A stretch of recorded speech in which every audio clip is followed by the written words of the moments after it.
നമസ്കാരം. ഗോവൻ വിശേഷത്തിലേക്ക് സ്വാഗതം. ഗോവ ചാപ്റ്ററിലെ GMCA പോണ്ട പഠന കേന്ദ്രത്തിന്റെ വായനാവാരവും പ്രവേശനോത്സവവും ഞായറാഴ്ച രാവിലെ പോണ്ട അയ്യപ്പ ക്ഷേത്ര ഹാളിൽ വെച്ച് ആഘോഷിച്ചു.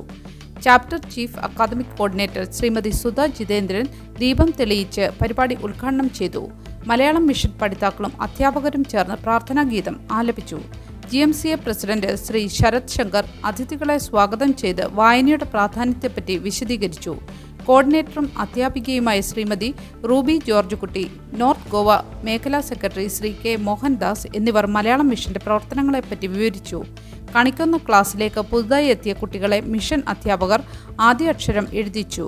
ചടങ്ങിൽ ഡോക്ടർ സുസ്മി സുലൈമാൻ കുട്ടികൾക്ക് പ്രചോദനാത്മക പ്രഭാഷണം നടത്തി. കുട്ടികൾക്കും മുതിർന്നവർക്കുമായി ഇംഗ്ലീഷ്, മലയാളം കയ്യെഴുത്ത് മത്സരം, ചിത്രരചനാ മത്സരം, ക്വിസ് മത്സരം എന്നിവ നടന്നു. ക്വിസ് മത്സരങ്ങൾക്ക് ശ്രീ E മനോജ്, ശ്രീമതി രശ്മി മനോജ് എന്നിവർ നേതൃത്വം നൽകി. കോളമിസ്റ്റും എഴുത്തുകാരനുമായ ശ്രീ പാച്ചു മേനോൻ ചടങ്ങിൽ മുഖ്യാതിഥിയായിരുന്നു. പഠന കേന്ദ്രത്തിലെ അധ്യാപകരായ ശ്രീമതി റോസി മോഹൻദാസ്, ശ്രീമതി വിജി സുനിൽ, ശ്രീമതി സജിന ജനാർദ്ദനൻ എന്നിവരുടെ സജീവ പങ്കാളിത്തവും ഉണ്ടായിരുന്നു.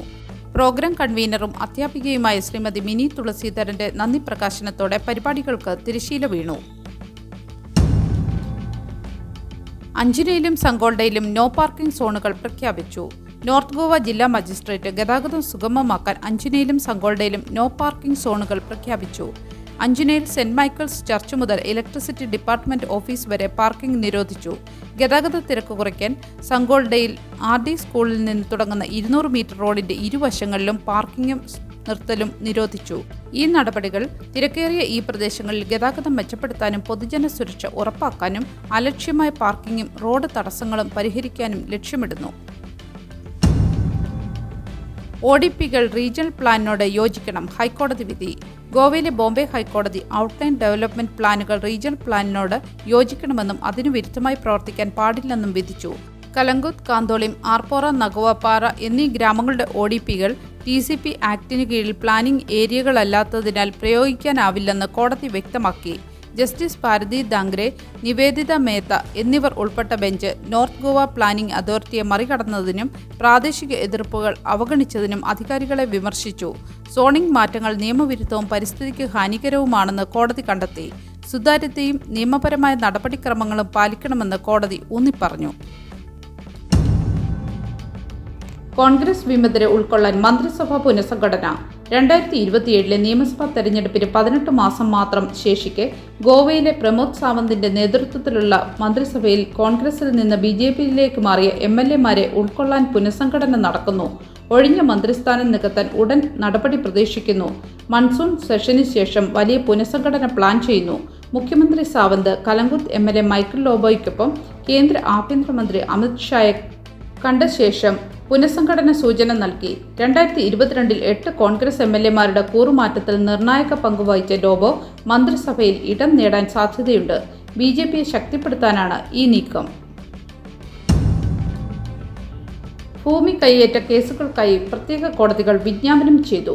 ഗോവ സർക്കാർ പനാജിയിലെയും മഡ്ഗാവിലെയും ജില്ലാ ആൻഡ് സെഷൻസ് കോടതികളെ പുതിയ നിയമം നിലവിൽ വരുന്നതുവരെ എല്ലാ നിലവിലുള്ളതും ഭാവിയിലുള്ളതുമായ ഭൂമി കൈയേറ്റ കേസുകൾ കൈകാര്യം ചെയ്യാൻ പ്രത്യേക കോടതികളായി വിജ്ഞാപനം ചെയ്തു. ജസ്റ്റിസ് BK ജാദവ് കമ്മീഷന്റെ ശുപാർശകളും ബോംബെ ഹൈക്കോടതിയുടെ അനുമതിയും പിന്തുടർന്നാണ് ഈ നടപടി. ഭൂമി കൈയേറ്റ കേസുകൾ വേഗത്തിൽ തീർപ്പാക്കാൻ ഈ വിജ്ഞാപനം ലക്ഷ്യമിടുന്നു. കൂടാതെ ബന്ധപ്പെട്ട ഒരു ഭൂമി കൈയേറ്റ തട്ടിപ്പിൽ എൻഫോഴ്സ്മെന്റ് ഡയറക്ടറേറ്റ് 20.05 കോടി രൂപയുടെ സ്വത്തുക്കൾ കണ്ടുകെട്ടി. ഭൂമി തർക്കങ്ങൾ കാര്യക്ഷമമായി പരിഹരിക്കാനുള്ള സർക്കാർ ശ്രമങ്ങളെ ഇത് ഉയർത്തിക്കാട്ടുന്നു. ദാർഗലിൽ നടന്ന ആസിഡ് ആക്രമണത്തിൽ പരിക്കേറ്റ പ്രായപൂർത്തിയാകാത്ത വിദ്യാർത്ഥി ചികിത്സയിൽ തുടരുന്നു. വിദ്യാർത്ഥിയുടെ അവസ്ഥ ഗുരുതരമാണ്.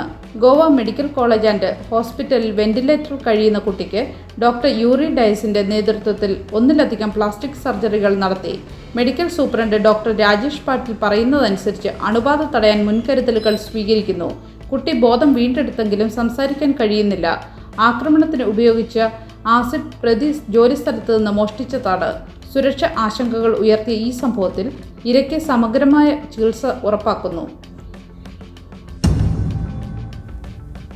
PMAയുടെ നേതൃത്വത്തിൽ ഓർഫനേജ് സന്ദർശനം. ഓൾഡ് ഗോവ കർമാലിയിലുള്ള മിഷണറീസ് ഓഫ് ചാരിറ്റി മോഗ്ദാൻ എന്ന ഓർഫനേജിലെ മാനസിക ബുദ്ധിമുട്ട് അനുഭവിക്കുന്ന 70ഓളം അന്തേവാസികളുടെ വിഭാഗത്തിലാണ് PMA ഇത്തവണ സന്ദർശനം നടത്തിയത്. അവിടുത്തെ അന്തേവാസികൾക്ക് അടിസ്ഥാന ആവശ്യങ്ങളായുള്ള സാധനങ്ങളും ഭക്ഷണവും എത്തിച്ചു നൽകുവാൻ കഴിഞ്ഞു. ഭക്ഷണം വിളമ്പി നൽകിയതിനു ശേഷമാണ് അംഗങ്ങൾ തിരിച്ചു പോരുന്നത്. President Sajikumar S, secretary J Sujeendradas എന്നിവരടക്കമുള്ള 13 പേരാണ് ഓർഫനേജ് സന്ദർശനത്തിൽ പങ്കെടുത്തത്. ഗോവയിലെ മലയാളി സംഘടനകളുടെ ഇത്തരം ജീവകാരുണ്യ പ്രവർത്തനങ്ങൾ മറ്റുള്ളവർക്ക് പ്രചോദനമാകുമെന്ന് ഓർഫനേജിലെ മലയാളി സിസ്റ്റർമാർ പറഞ്ഞു. നല്ലൊരു ദിവസം ആശംസിച്ചുകൊണ്ട് ഗോവൻ വിശേഷത്തിൻ്റെ ഈ വീഡിയോ ഇവിടെ പൂർണ്ണമാകുന്നു. എല്ലാ ദിവസവും വാർത്തകൾക്കായി ഫോളോ ചെയ്യണമെന്നും വാർത്തകളുടെ നോട്ടിഫിക്കേഷൻ ലഭിക്കാനായി ബെല്ലൈക്കൺ എനേബിൾ ചെയ്യണമെന്നും അഭ്യർത്ഥിക്കുന്നു.